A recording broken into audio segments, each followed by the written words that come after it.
BMW 320xdrive 2015 twin turbo N20 after timing chain replacement.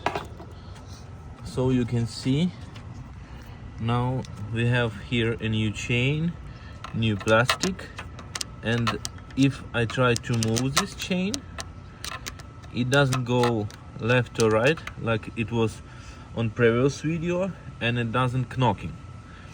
Now we will start it and listen to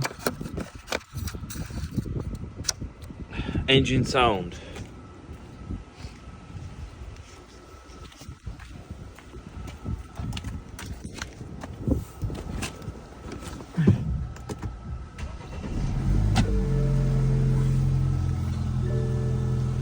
No check engine lights, no nothing. Only message that the hood is open and seat belt. Okay.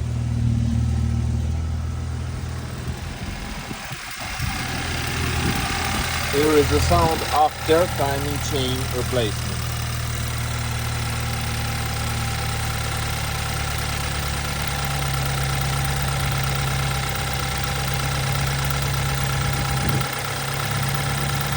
The chain of